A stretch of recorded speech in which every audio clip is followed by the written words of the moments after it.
لکم فی رسول اللہ اسوۃ حسنہ کہ تحقیق ہم نے رسول اللہ صلی اللہ علیہ وسلم کی زندگی کو تمہارے لیے نمونہ، تمہارے لیے آئیڈیل بنایا ہے۔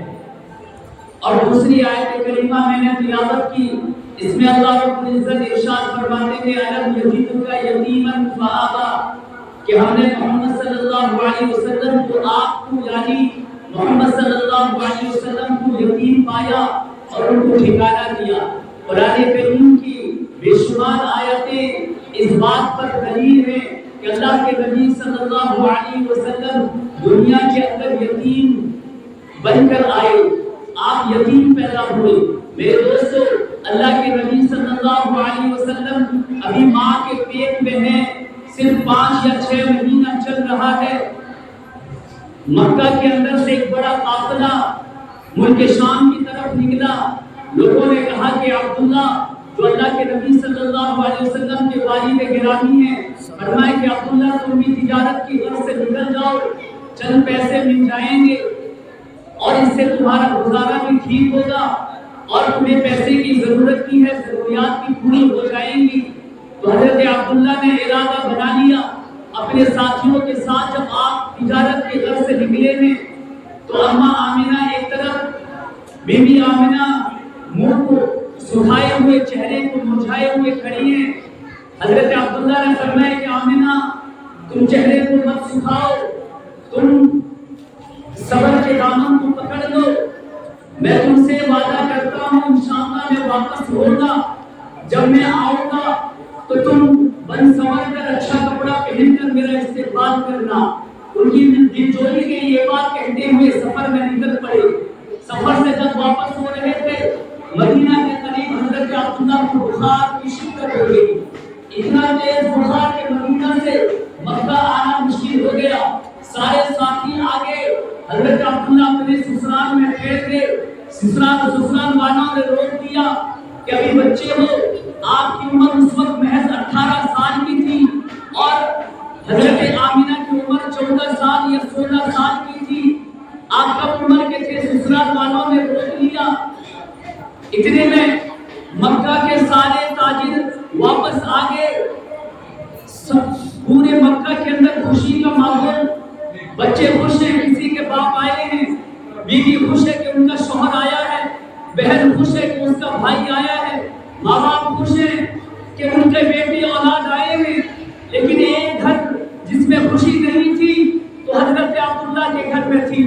اگر کوئی اس وقت میں تکلیف میں تھا تو بیوی آمنہ تھی، اپنے شوہر کو تلاش کرتی کہ سارے لوگ تو آگے، میرے شوہر کہاں گئے؟ لوگوں نے بتایا کہ حضرت عبداللہ بیمار ہیں، آپ کے ابا کے گھر رک گئے ہیں۔ چند دنوں کے بعد خبر آتی ہے کہ اللہ کے نبی صلی اللہ علیہ وسلم کے والد گرامی حضرت عبداللہ کا انتقال ہو چکا ہے۔ میرے دوستوں، محض 14 سال کی عورت جس کے پیٹ میں ابھی اولاد اس محض 6 مہینے کا ہے، اس کا شوہر گزر جائے، اس پر کیا عالم ہوگا، اس پر کیا حالات گزر رہے ہوں گے، اندازہ لگائیے۔ اللہ کے نبی صلی اللہ علیہ وسلم ابھی دنیا میں آئے نہیں کہ آپ کے والد کا سایہ سر سے اٹھ گیا۔ وہ وعدے جو آپ نے حضرت عبداللہ کیے تھے وہ وہی کے وعدے کچے کے کچے رہ گئے۔ اللہ کی مرضی تھی، اللہ کے نبی صلی اللہ علیہ وسلم یتیم پیدا ہوئے۔ میرے دوستوں، بی بی آمنہ فرماتی ہیں کہ جب میرا بچہ پیٹ میں تھا میرے ساتھ عجیب عجیب واقعات پیش آتے۔ میں جس راستے سے گزرتی تو اس راستے کے درخت مجھ کو جھک کر سلام کرتے، میں جس جگہ بیٹھ جاتی درخت میرے طرف سایہ کر جاتے، میں جس راستے سے گزرتی ایک بادل مجھ پر سایہ کرتے رہتا کہ مجھ پر دھوپ نہ پڑے۔ میں سمجھ گئی کہ یہ پیٹ میں جو میرا بچہ ہے یہ کوئی معمولی بچہ نہیں، یقیناً یہ بڑا بنے گا، یقیناً یہ امام بنے گا۔ میرے دوست فرماتی ہیں یہاں تک کہ جب میں زمزم کی کنویں کے پاس پہنچتی تو پانی اوپر اڑ جاتا، میرے لیے پانی لینا آسان ہو جاتا۔ جب میں واپس آ جاتی زمزم کا پانی پھر نیچے اتر جاتا تھا۔ عورتیں کہتی کہ آمنہ تم رک جاؤ، تم ہوتی ہو تو پانی اڑ جاتا ہے، تم چلی جاتی ہو پانی نیچے اتر جایا کرتا ہے۔ میرے دوستوں، یہ سارے واقعات، درخت کا آپ کو سلام کرنا اور آپ کے اوپر بادل کا سایہ کر جانا، سر اڑ جانا، یہ سارے اللہ کے نبی صلی اللہ علیہ وسلم کی برکات کے ظہور تھے، یہ سارے اللہ کے نبی صلی اللہ علیہ وسلم کی آمد کی بشارتیں دے رہی تھی، خوشخبری دے رہی تھی۔ بی بی آمنہ فرماتی ہے کہ جس رات یہ میرا بچہ پیدا ہوا، میرے گھر میں تنگی کا یہ عالم کہ میرے گھر میں تیل تک نہیں کہ جس کو جلا کر گھر کو روشنی کر دیا جائے۔ میرے دوستو، اللہ کے نبی جب پیدا ہوئے تو آپ کے پیدا ہوتے ہی آپ کے چہرے سے ایسی روشنی پھیلی کہ پورا گھر اجالا ہو گیا۔ آپ کے بی بی آمنہ کے پاس جو دائی تھی وہ فرماتی ہے کہ آپ جب پیدا ہوئے، بچے جب پیدا ہوتے ہیں تو چت پر لیٹ جاتے ہیں۔ جب اللہ کے نبی پیدا ہوئے، آپ ہاتھ کا بھارا رکھ کر سجدہ کرنے کی طرح اپنے سر کو جھکایا اور اللہ کے نبی نے سجدہ کیا۔ علماء نے فرمایا یقیناً اللہ کے نبی صلی اللہ علیہ وسلم جو نماز کی تعلیم دے رہے تھے، جو بتوں کی پرستش سے نکال کر ایک معبود حقیقی کے پاس سر جھکانے کی دعوت دینے کے لیے آئے تھے، آپ پیدا ہوتے ہی سب سے پہلا کام جو اللہ کے نبی نے کیا وہ سجدہ کیا۔ اپنی انگلی شہادت کی انگلی آسمان کی طرف اٹھائی اور زبان سے خود پر بنانے لگے۔ لوگ علماء فرماتے ہیں یقیناً اللہ کے نبی صلی اللہ علیہ وسلم اللہ کے ایک ہونے کی گواہی دے رہے تھے، اپنے نبی ہونے کی گواہی دے رہے تھے۔ میرے دوستو، اللہ کے نبی صلی اللہ علیہ وسلم دنیا میں آگے، پورے قریش کے اندر، پورے خاندان کے اندر خوشی کا ماحول ہے۔ حضرت عبداللہ نے جب سنا تو اپنے پوتے حضرت ابو طالب، حضرت عبد المطلب جو آپ کے دادا ہیں، جب ان کو خبر ملی پوتا ہوا ہے، مارے خوشی کے اپنے پوتے کو سینے سے لگایا، کہا کہ میں جاتا ہوں کہ عبداللہ کی طرف اس برکت کو برکت حاصل، اس بچے کو برکت دلانے کے لیے۔ انہیں کیا معلوم تھا کہ یہ جو بچہ محمد رسول اللہ صلی اللہ علیہ وسلم پیدا ہوا ہے، کس طرح کا رحمت ہے، کس طرح کا برکت ہے۔ لہٰذا اپنے پوتے کو لے کر مکہ کے پاس چلے گئے۔ راستے میں جو دیکھتا وہ بچے کی تعریف کرتا، کیا خوبصورت بچہ ہے، کیا حسین بچہ ہے، ہم نے ایسا خوبصورت بچہ نہیں دیکھا۔ حضرت عبد المطلب پوتے کو لے کر گھر پہنچے، بی بی آمنہ سے کہا کہ میں نے اس کا نام رکھ لیا ہے، میں نے اس کا نام سوچ لیا ہے، سلیکٹ کر لیا ہے، کیا نام ہے ابا جان؟ کہنے لگے میں نے اس کا نام محمد سوچا ہے۔ محمد کا معنی ہے کہ جس کی کائنات کے اندر سب سے زیادہ تعریف کی جائے۔ میرا پوتا جب اس راستے سے گزر رہا تھا، چاہے وہ یہودی ہو، چاہے کافر ہو، چاہے کسی مسلک سے ہو، جس نے بھی دیکھا اس نے میرے پوتے کی تعریف کی۔ اللہ نے ذہن میں بات ڈالی کہ اس کا نام محمد رکھا جائے۔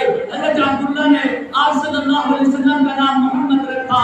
اللہ تعالیٰ نے نام ہی ایسا رکھا، اگر دشمن بھی آپ کا نام لے تو اس کے دل میں ارادہ بھلے ہی دشمنی کا ہو، آپ کو آپ کی تعریف کرنا مقصد نہ ہو، لیکن اس نام کے اندر بذات خود تعریف موجود ہے۔ وہ نام لے گا بھلے ہی گالی کا ارادہ ہو، بھلے ہی برائی کا ارادہ ہو، لیکن وہ تعریف کر رہا ہوگا۔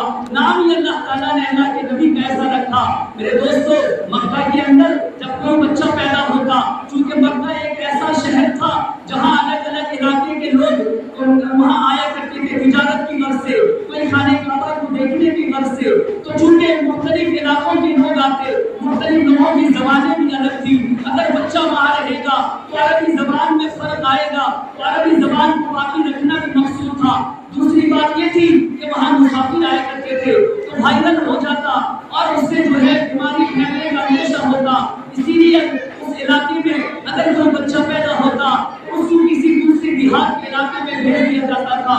لہٰذا جب اللہ کے نبی پیدا ہوئے اس وقت طائف کے قریب ایک علاقہ ہے جسے بنو سعد قبیلے بنو سعد کہا جاتا ہے۔ وہاں کی 10 عورتیں بچہ لینے کے لیے مکہ کے اندر آئی۔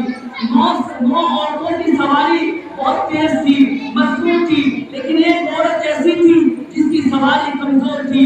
شوہر اور بیوی دونوں سواری پر سوار ہو کر آ رہے تھے۔ راستے کے اندر وہ پیچھے رہ جاتی۔ یہ 9 عورتیں کہتی کہ تمہاری سواری کچی ہے، تمہاری سواری کمزور ہے، تمہاری سواری کی وجہ سے ہمیں دیر ہو رہی، اگر اجازت دو ہم آگے نکل جائیں۔ لہٰذا ان 9 عورتیں پہلے آئی اور ان کا مقصد ہی یہی تھا کہ مکہ سے جو امیر کبیر گھرانے کے بچے ہو ان کو گود لے تو کچھ پیسے مل جایا کریں گے۔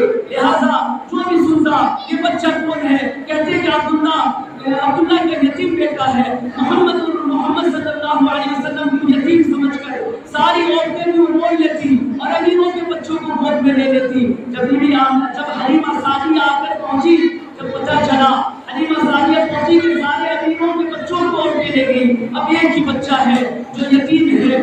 جیسے ہی ماں کی گود سے اللہ کے نبی کے اوپر سے چادر کو ہٹایا، حسین خوبصورت چہرے کو دیکھتے ہی اللہ کے نبی مسکرانے لگے۔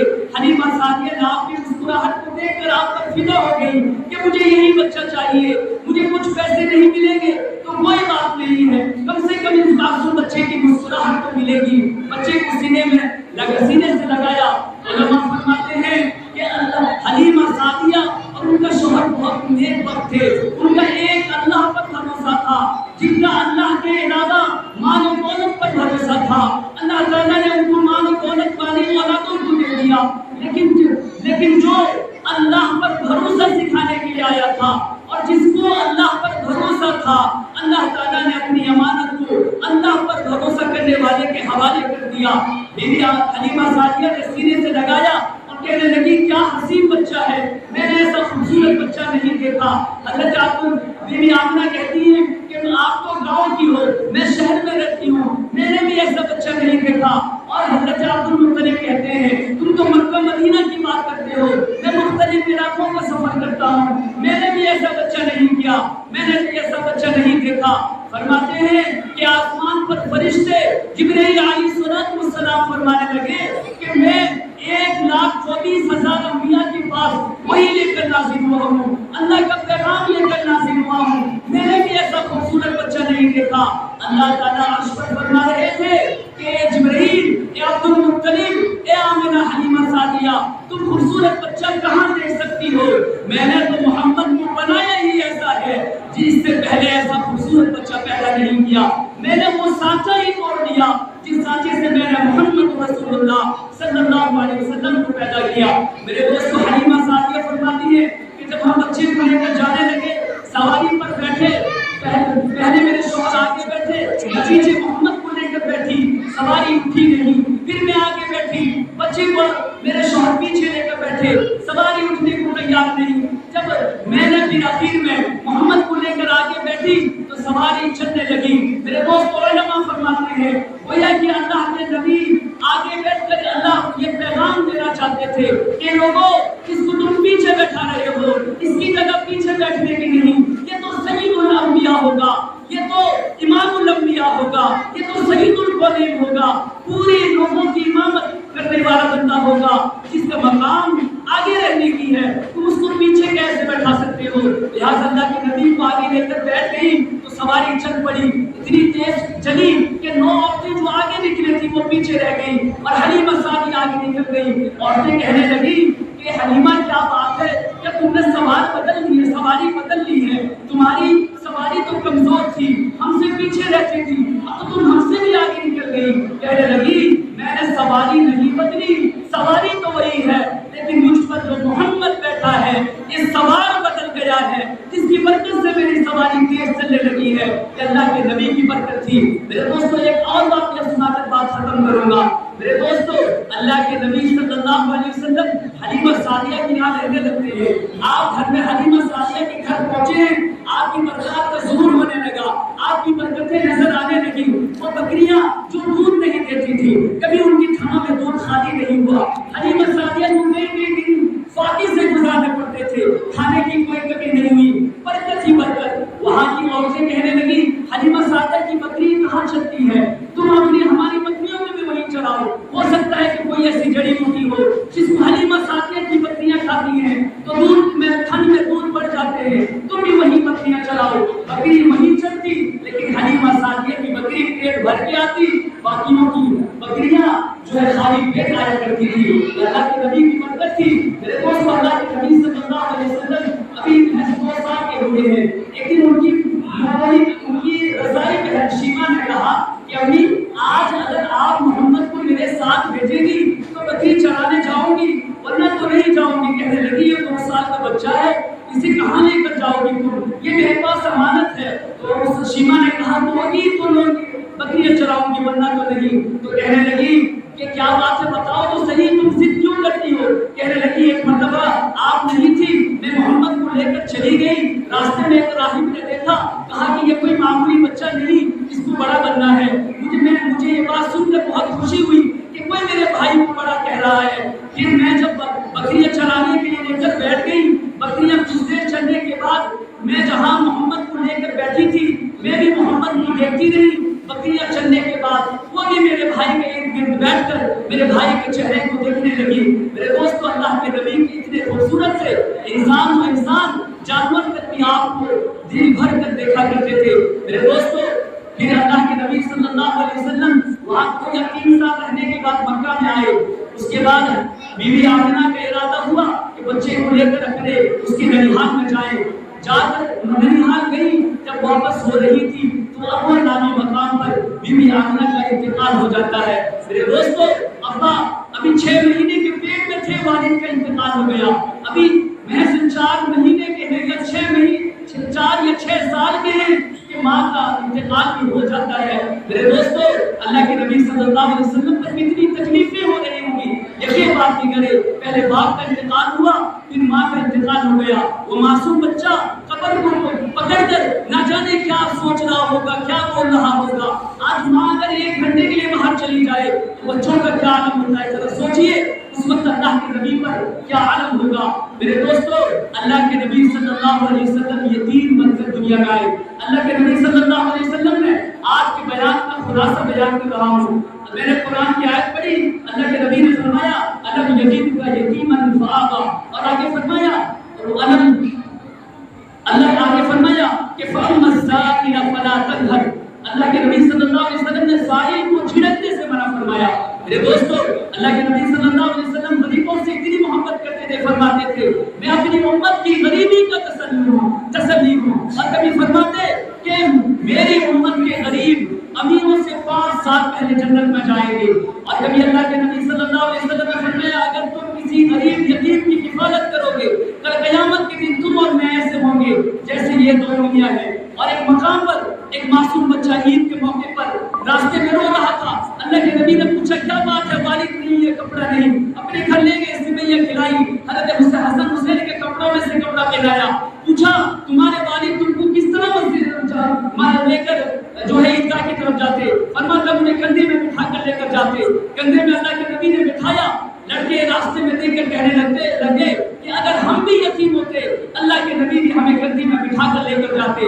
اللہ کے نبی صلی اللہ علیہ وسلم نے خطبہ کے لیے کھڑے ہوئے تو اس بچے کو بھی اپنے ساتھ کھڑا کیا. کہا کہ یتیم ہے, آج کے بعد کوئی اگر یتیم کے سر پر ہاتھ رکھے گا اس کے سر کے نیچے جتنے اس کے سر پر جتنے بال ہوں گے ہر بال کے بدلے میں اس کو ثواب ملے گا. میرے دوستو, غریبوں یتیموں سے اللہ کے نبی محبت فرماتے تھے. میرے دوستو, یہ ربیع الاول صرف خوشیاں منانے جشن منانے کا نہیں ہے بلکہ اللہ کے نبی کی سنتوں کو زندہ کرنے کا ہے.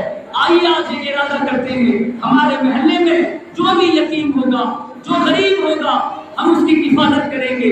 ہم اپنے روزگار میں سے کچھ حصہ اس یتیم اور یتیم کے لیے نکالیں گے, اس غریب کے لیے نکالیں گے.